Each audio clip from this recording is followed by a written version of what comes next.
Hi, it's Timo. Welcome to Norwich City Central. Hello everybody, Lewis, Norwich City Central. I hope you're all doing well. I hope you all had a nice Christmas first and foremost. Of course, Christmas has been strange for the last couple of years, but I hope it was a good Christmas for you guys. Hope you enjoyed your Christmas food. I'm a big fan of a Christmas dinner. I love the turkey and I love stuffings. And talking about stuffings, smooth transition, smooth and composed as always by me. Norwich got stuffed today, didn't they, on Boxing Day? We've seen some amazing Boxing Day games from Norwich. The most notable one was when Norwich were 3-0 down to Nottingham Forest with about 15 minutes to play, and Ono Hernandez scores 2 goals to save us right at the end. Amazing game at Carrow Road a couple of years ago. But any kind of hope of that kind of fight or courage on the ball and belief was completely gone. Norwich were completely lacked quality, completely lacked a real interest in the game. And COVID, COVID and injuries have played a major part in Norwich's troubles. But also, there's just a severe lack of quality. And I've been someone who's really liked our summer signings. I thought the summer signings were really good. Obviously, Norwich City have never spent 60 or 70 million pounds before, and on paper, I liked a lot of the signings. You know, Gilmore, Ozan Kabak, Brandon Williams, and then there was a few other signings I wasn't too sure on. But I think you need to give signings at least half a season, which we're half a season into now. But it's quite evident some of these signings have not worked out, and Daniel Farke was made. Daniel Farke got a lot of criticism, and probably rightly so. Daniel Farke is always going to be one of our best ever managers from a Norwich City perspective. He got a lot of criticism, and I think that criticism was just. But also, you've got to look at the top as well, and you've got to look at the recruitment, because from Stuart Webber's perspective, Norwich City was one of the worst goal scorers in the Prem 2 years ago, and that record does not look like improving. 8 Premier League goals, 5 of them from Pukki. Where are the goals coming from? Defensively, it's a nightmare. Norwich were second best and all over the place, and it was an embarrassing loss for Norwich. But apart from that, everything is all rosy. Norwich 0, Arsenal 5. Quick word on Arsenal. I thought Arsenal played well. I didn't think they particularly had to do anything amazing, but I thought they played well. Obviously scored the first goal early on in the game. I never really looked back. They kept the ball well. Defensively looked really solid, and it always looked like an Arsenal win from the first minute. Just better on the ball, better shape offensively and defensively, and Mikel Arteta's done really well there. So congrats to Arsenal, and there might be a team in the top 4 again. Youngsters flourishing, playing some attacking football. Well done to Arsenal. The game starts with Norwich City making more careless mistakes, and in terms of, we talk about players with worst individual performances of the season, I think Ozan Kabak was up there today. Terrible from him. I mean, he played for Liverpool 2 years ago, didn't he, with Virgil van Dijk? There's clearly a very good player in there, obviously a very good young player, but today was woeful, disinterested. You can come up with all other adjectives to describe him as well, and they'd probably be just. Gives the ball away carelessly. Arsenal then on a counter-attack. It comes to Saka. Saka stands up.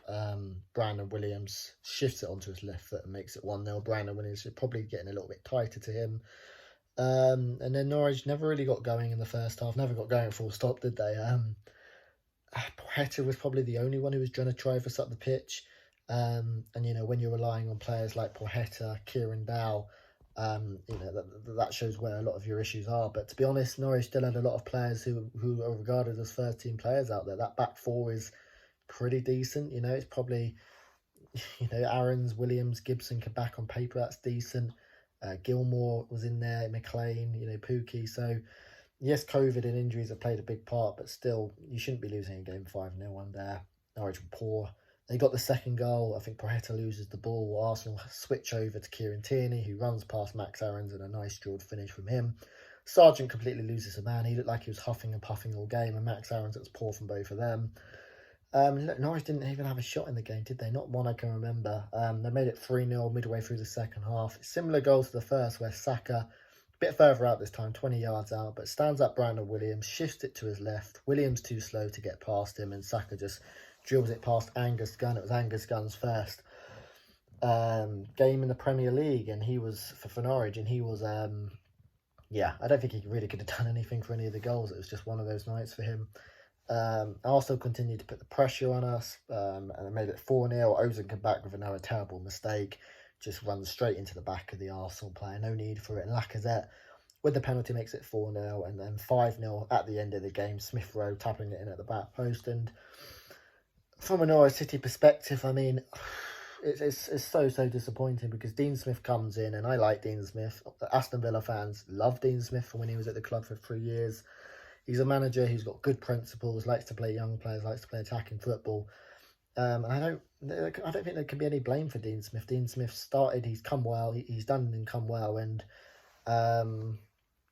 you know, it's just one of those things, isn't it, where we get a good win against Southampton, played well against Wolves, we should have got a win there. Newcastle, we could have got a win. And then the COVID and the injuries hit around the Tottenham game, where we lost 3-0 to Tottenham. We played against Man United the game after that, and we were really good, weren't we? We deserved to get at least a point for Man United. And you can have no complaints when you lose a game, but you need to see that kind of effort and application on the pitch. And we did that against Man United, and we was unlucky. But the two subsequent games after, Aston Villa at home has been really poor.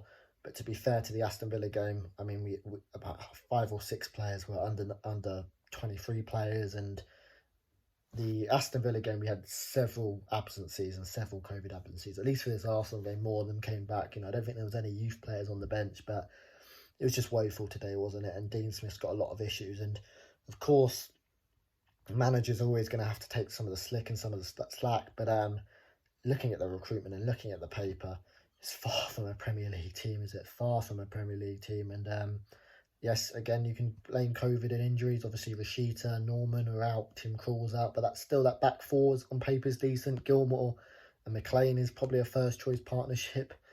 That attacking three were admittedly the weakest, with Sargent, Poeta and Kieran Dowd. You cannot go into a Premier League season with those kind of players. You know, to be fair, Campbell's been very ineffective this season. Zolis hasn't had much opportunity to shine. So I feel for Smith there and Pookie up front. But what I'm trying to say is that a lot of those players playing today would be kind of in and around the first team and first team players. So it's really disappointing. And I don't know where you come from, Norwich, after such an amazing run from Norwich with Dean Smith coming in, doing really well, getting us playing attacking football, having real belief, you know. It's almost gone, we've gone back to square one, and we're almost at a worse stage where we were under Daniel Farke, which is really disappointing. I mean, I think from a Norwich City perspective, it's just about getting these last couple of players back from COVID, getting Rashida back, who we've missed him absolutely desperately, and trying to get through this Christmas period with our heads still above water, and then going in January. But yeah, really disappointing today. Embarrassing. Norwich were clueless. The Man United game a few weeks ago, we showed a lot of application and a lot of quality, but today we was anything but that. And that's a 5-0 loss in the Premier League. That's our joint worst defeat of the season, besides the 7-0 loss to Chelsea, but it's certainly one of our biggest losses at home for quite some time. I'd love to hear your thoughts down below. Norwich 0, Arsenal 5.